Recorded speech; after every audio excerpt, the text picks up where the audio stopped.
Welcome to Uncommon Sense, where we do our best to make it common again. I'm your host, Adrian Alquist, and I'm joined again by Jeromy Darling. Say hi. We had you here last episode, which we recorded a couple minutes ago. But we were crunched for time, and I never got to say what a touching story your conversion. Oh, thank you. Is. Yeah, it's you amazing. Got the micro. I figured because we said you've lived multiple lives, right? Yeah. Well, I mean, whatever else you want to say about that story in general, or any other things you wanted to say about Catholicism. Yeah, well, that'll be like 8 more episodes. I would say, so we had our 4th child. We had our daughter. She was born Ash Wednesday this year, and I had wanted the daughter for 20 years, really ever since I met my wife. Just really, really, really wanted the daughter. And one of the first things that had impacted me in the beginning of 2019 was the Catholic view on birth control. Now, we didn't use birth control. We kind of had our own way of not getting pregnant. But I remember sitting my wife down one day, and it wasn't like a serious conversation. I just kind of said, I don't want to do that anymore. I don't think it's right. And we got pregnant in like June. What do you know? And I knew right away, that's a girl in there. So October came around. It was time to go, find out the sex of the baby. And I was a wreck. I do not get nervous anymore, but I was just a mess. And we sat in the little ultrasound room, and the nurse is, she's got the wand on the belly with the gel, and this is the circumference of the head and the 4 chambers of the heart. And she's taking all these pictures, and I'm just like, oh my gosh, come on. And all of a sudden she goes, hey, look, 3 lines, you got a girl. And I lost it. I totally came unglued.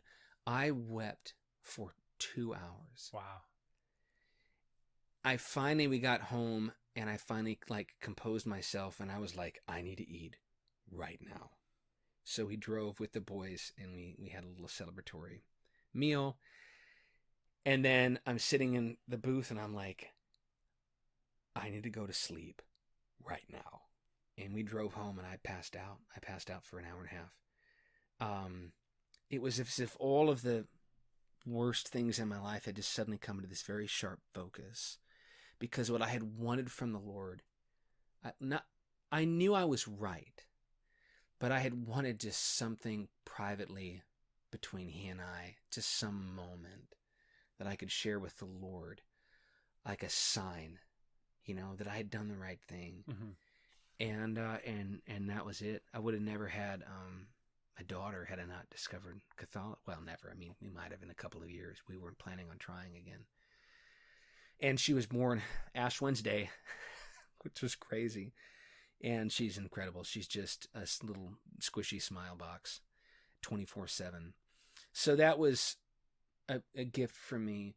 But at the end of the day, again, I'm so grateful for where I came from. The evangelical expression brought me to Christ, but Catholicism brought me to my knees.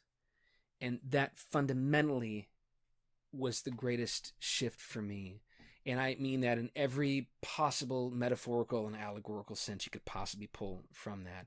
Literally, I mean, I am on my knees in the Mass. I pray now more on my knees as well, because I just never did. Right, but we were talking before this about how Catholics, since we believe in the real presence, right? We worship the Lord physically too. We understand the importance of a physical. He's there. World. Yeah, He's there. I mean, the easiest answer is if you believe it. If you believe that, yeah, it's Him. It's really Him yeah. In some mysterious, unexplainable but physical way. Would you not fall on your knees if He was actually standing before you, like He did with the? Would you not? As Peter did, mm-hmm. Away from me, Lord, I'm not a good man. So I'm compelled in any number of ways to be on my knees, but to have all of the sacraments, to have this supernatural touch of God, to have a physical touch of God, to be nourished physically by God. Watching my daughter just shove everything in her mouth, it hit me the other day. We have a need as humans to be nourished physically, really actually in this world through our mouth. And the idea that Christ can't do that or couldn't do that, even though he said, my flesh is true food and my blood is true drink, and you need to gnaw on my flesh. If you don't, there's no life in you, and that this is my body. I mean, I'm looking at it now going, wow, I guess it's all right in there. And what would I have said, if I had rejected this revelation? Then on Judgment Day, Christ is like, why didn't you believe it was my body? Well, I thought it was a symbol. He's going to say, but no, I said it was my body. Multiple times. Right. I mean, what Jesus says is. Yeah. At the end of the day, what Jesus says is. And I'm done injecting, symbolism into Scripture. And, the fullness really of the Old Testament, the Jewish tradition, all of the things in the New Testament that I never even thought were important. Why are there dates and times and feasts mentioned? Why are the locations of places mentioned? I mean, if you were Peter standing where you were standing with Jesus when he was renamed Peter, that particular location, Steve Ray has a great article on this, there would have been no question in your mind that Jesus was calling him the rock, right? But the stability, I think I mentioned this earlier, stepping into the flow of time, especially in such an unstable period of American history, at least unprecedented in my life, has brought just a tremendous amount of peace and stillness into my life, not to mention what it's done for my prayer life, my relationship with the Lord. I mean, it's like an awakening. It feels a little bit like I was born 2 years ago. I describe it as my Christianity before was as if I was just looking through a keyhole, and at the end of that keyhole was the cross and Jesus, and I could see it. I could see the cross, and I knew it mattered. And all my life I just kind of was looking through a keyhole until someone came along and actually opened the door and let me into the room. Suddenly I could see everything else. Mary and Joseph and the apostles, the martyrs, the saints, time and space, all pointing at the incarnation, all pointing at Christ. I no longer see it as the incarnation as a moment confined to this period of history, but as just an explosion. I know. Through space and time, forever expanding through Mary and Joseph and the apostles and martyrs and saints. Chesterton boils that down in one sentence by saying the church is bigger on the inside than it is on the outside. And that's what Brent. It's incredible. Yeah, that's what Brent Forrest quoted last week. Isn't that funny? Yeah. It really is. And he has a great quote I carry around too from Chesterton that, the thing, I would mention that earlier, was a profound book for me to read. His expression, explanation of why he became Catholic. So there's 10,000 reasons, to be Catholic, but they all boil down to one thing, which is it's true. Yeah. It's the truth. And the more I dug, the more I just couldn't argue with anything. They seemed to know the Bible more than I did. These brilliant men, Tolkien, Chesterton, Lewis, all these guys, you go back through history and just see these incredible minds and writers, right. And they all predominantly, Lewis was Anglican, but he was functionally Catholic, right, I suppose. Yeah. They all embraced Catholicism. Yes, he was, right? Yeah. The Orthodox side of Christianity too is absolutely beautiful. So yeah, I'm thrilled to be here, but it's definitely not come without a great cost. Yeah. A great personal cost, but we're working through it. Yeah. Well, thank you so much for sharing that. That's going to mean a lot. I mean, it means a lot to me. I hope it means a lot to our viewers. It's a really inspiring story, I think. I'm glad. Yeah. Well, I want to hit on some other things in your life though. Specifically your performance life, your acting and singing and songwriting, right? Yeah. And I want to talk about the significance of that, maybe how it ties to, Catholic themes. I think we can make a connection there, but first let's just talk about how it's been an important role in your life and what it means to you. Actually, this is a point where I can relate to you because I have a big background in writing plays and acting in plays and directing some plays too, actually. Yeah. And so it's probably one of my most favorite things to do, but it's interesting because I still get very nervous. Like I'm very nervous right now, actually. I wanted to, say that eventually. I don't know what it is. Performing is very nervous for me still, but I love it a lot. Yeah. Yeah. But yeah, it's been in my blood since I was a kid. I remember we had a babysitter over one day when I was probably 11 or 12. And she did not know how to hula hoop. I've been able to hula hoop since I was a little kid. I'm still pretty good at it today. Nice. So I like off the cuff riffed I was really into infomercials at that time, like the Ronco food dehydrator was a very exciting infomercial for me. I would just get hooked into these things. So I improv'd a infomercial around a remote control that could teach anyone how to hula hoop. Okay. So I'm going through this whole show and she's just laughing, and then I put the hula hoop on her. I pushed the button, and I kid you not, she hula hooped for like 10 seconds for the first time in her life. I loved acting. I wanted to be an actor since I was a little kid. I ended up at 10 years old getting into martial arts, and that became a big piece of my life. I was at one point going to be a professional fighter, like Miss Martial Arts. Cool. I still teach it now. I think it's important, especially for Catholic men, to be able to protect their families beyond just owning a gun, which oftentimes it's like the last resort anyway. Yeah. So that's a big passion of mine that really informs me a lot physically as an actor too. But I realized very quickly when I was young, I couldn't name an actor that was doing anything significant for the gospel. And you'll often have to turn down roles, good roles, just because of like one, nude scene. Oh yeah. Yeah, what are you going to do? Who have tried to make it, but they all, I just could not. I couldn't find a way to make it. I'm going to live in New York or L.A. These are like the worst places. I know. So I just sort of set it aside. But when I was 17, 18 and started doing church more, me and my buddies, we would make these little comedic short videos, 3 to 5 minutes. I was writing a lot of them, and they were pretty funny. We called them meaningless moments. Cool. And so I had an outlet for that. I started writing music or playing the guitar. I think I was 14 or 15. My dad gave me this old classical guitar that he had, a nylon string, and I instantly was just in heaven. My dad, as an artist, influenced me more than anybody else. He's an incredible singer, just incredible, and a really gifted songwriter. And I remember the first song I wrote was called "Did You Forget?" and it was sort of the story of the crucifixion. From his arrest to his death. I don't remember much of it anymore, but I sat down to play it for my dad because my dad is the biggest voice of encouragement in my life, my mom and my dad. But my dad is also very lovingly honest, and he would have told me straight up, "Son, you shouldn't write songs. That's a terrible song." So I played the song for him, and it was, bless his heart, it was almost 7 minutes, and he just wept. Wow. And that's when I knew, I think music's kind of what I want to be part of my life. And that expanded to writing a lot more songs. I didn't put a record out until 2005. You can't find the record anymore. But I was really proud of it. It wasn't recorded well, but there was a lot of heart in it. And I put another record out in 2007 with a band called The Great Upset. And you can now download that my songs from that record for free on my website. Because I was really proud of that record. And I just continued making music. Until 2014, when I started the Salvage Project. That's where I really found my niche. Performing. It's one thing to write a good song, but to be able to perform it. Oh, I just come alive. I come alive on stage. It's always been what I was known for, being that worship leader that would just kind of go nuts on stage. And I was never doing it to impress anybody. And honestly, it didn't do me a lot of favors. But, people would see me and go, "He's filled with the Spirit," or "He's anointed." I didn't really know what that meant. I just knew I was thankful that I got to be at a church that let me be myself and do music that I loved. To this day, I will always be thankful for that.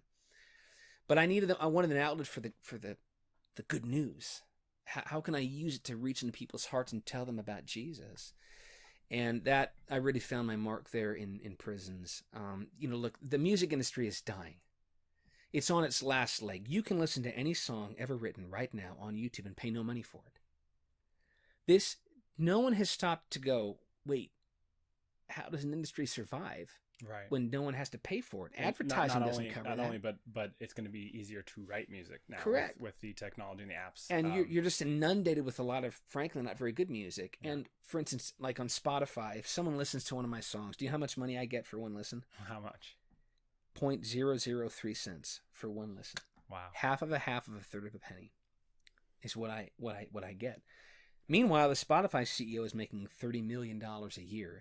But if you have, like my friend did in 2018, 500,000 streams on Spotify, you make about $900. Wow. Seriously? From 127,000 fans. Now, I told him, I talked to this friend, I said, look, if those 127,000 fans paid $9.99 for your digital album on iTunes, you'd have $1.27 million.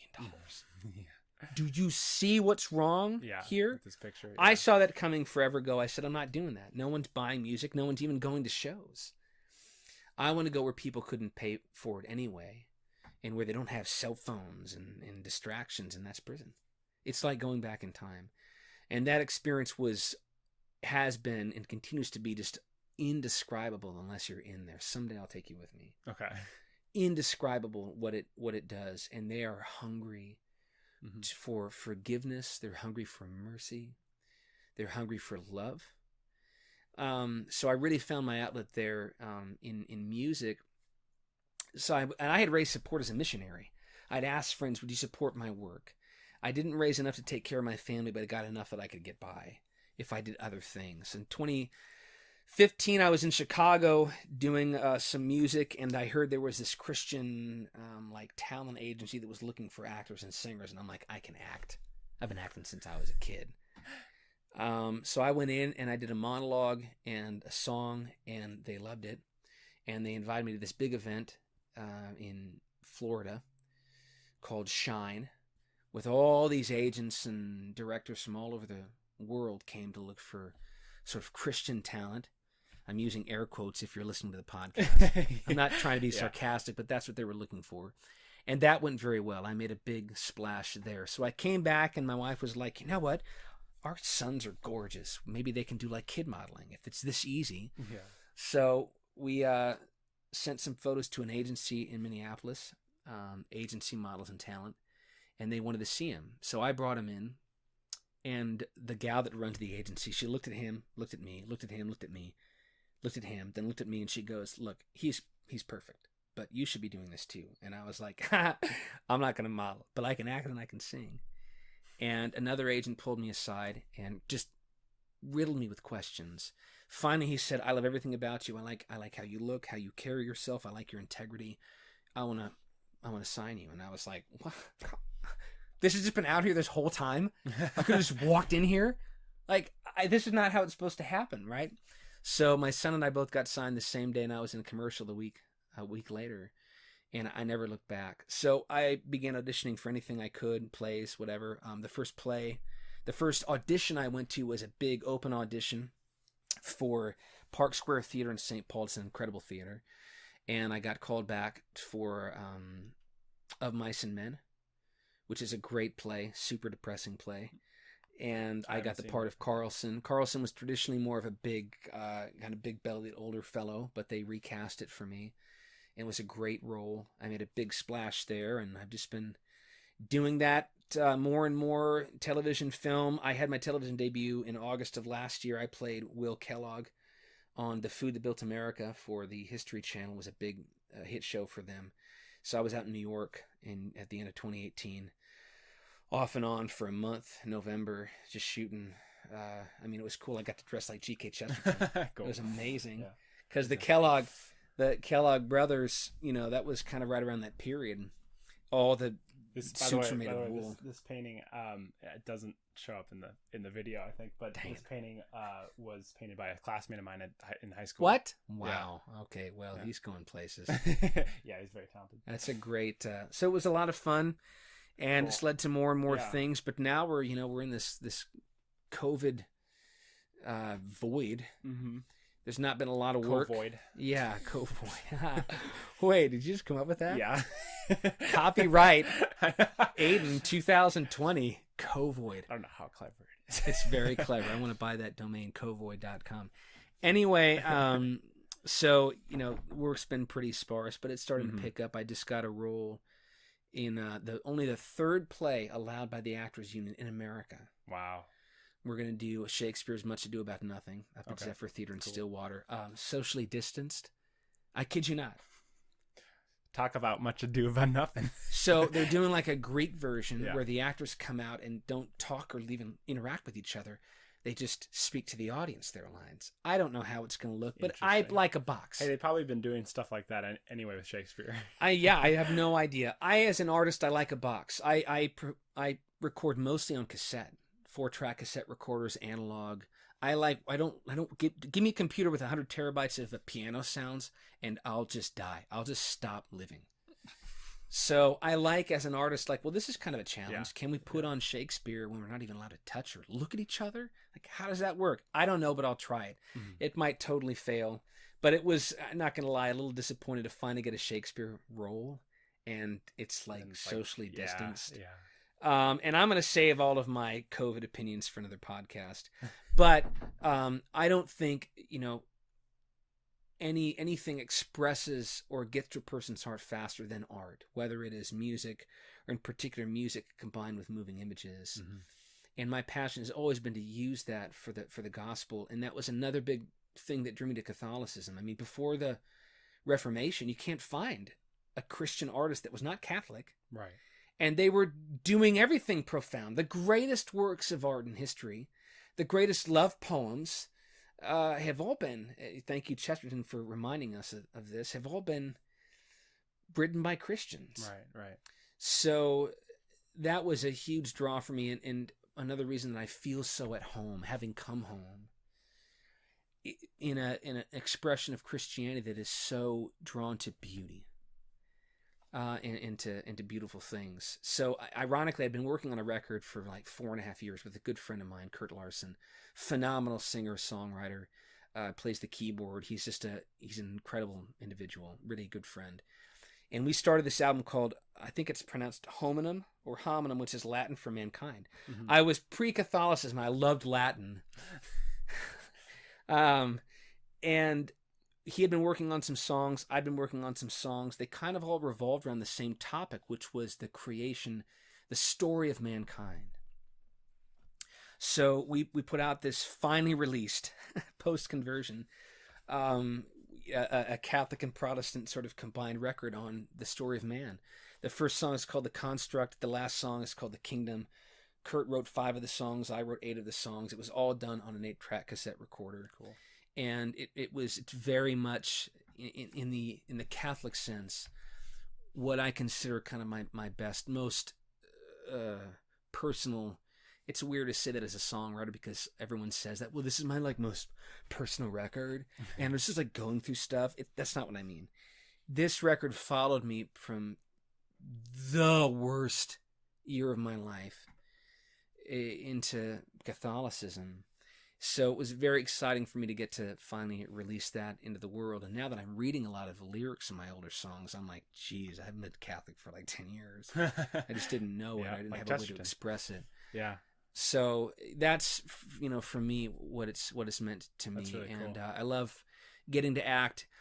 There's not doing musicals and plays. There's not a lot you can do for the gospel necessarily. But for me, it's been freeing because my life has been so much about getting the word out that it's nice to kind of have a little break and do something fun that isn't always about saving the world. Cool. Yeah. But it led me to a starring role in Catholic Young Adults, which was written by Father Kai Kowalczyk, who's also my confessor and one of my best friends. Mm-hmm. And a very, very talented playwright. Yeah. And Amy, even through, the chain of meeting him was nuts. I had heard a podcast from Michael Naughton, who's the director for the Center of Catholic Studies at St. Thomas, where my wife went to for like 9 months.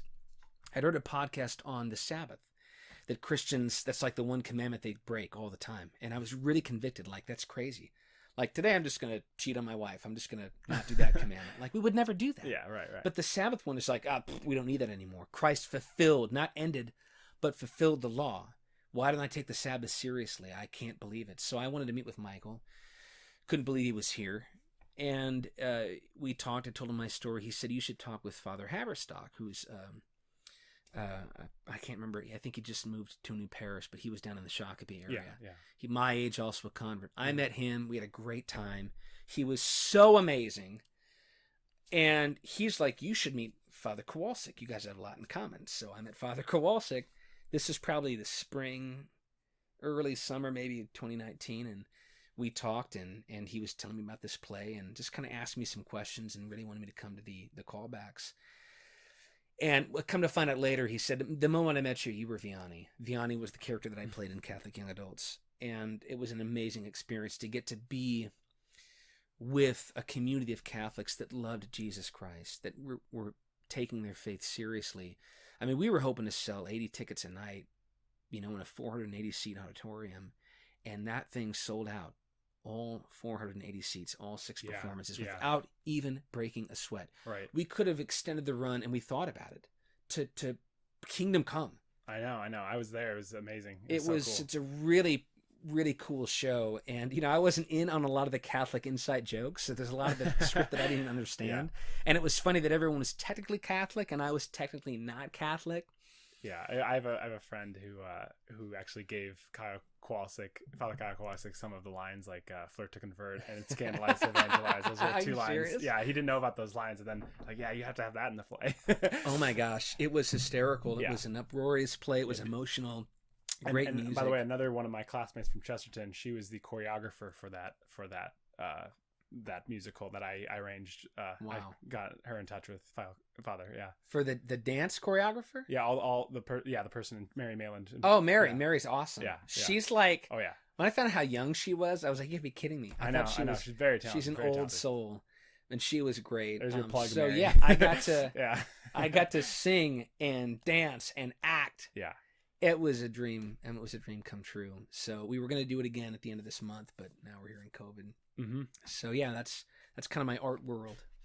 That's really cool. Wow. Well, in Chesterton, when I was in high school, again, my mom was the director for our play because we have required drama at Chesterton. You have to take drama. Good. Yeah, you have to be on stage. I want my boys, just FYI, I have 3 sons. I want them all at Chesterton.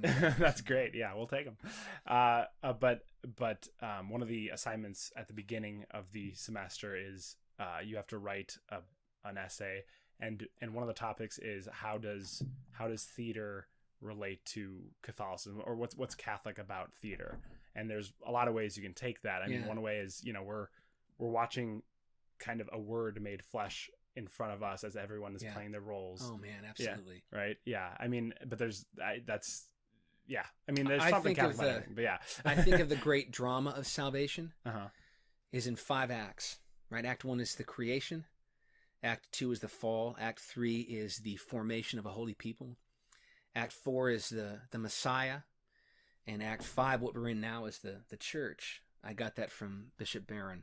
And I'm now diving into Balthazar's theodrama. I'm going to finally make that big leap into that philosophical ocean. But that really struck me. If you walked into a Shakespeare play, which were always in 5 acts, if you walked into Hamlet in Act 3, you'd have no idea what was going on. Right. Some people don't know what's going on right away.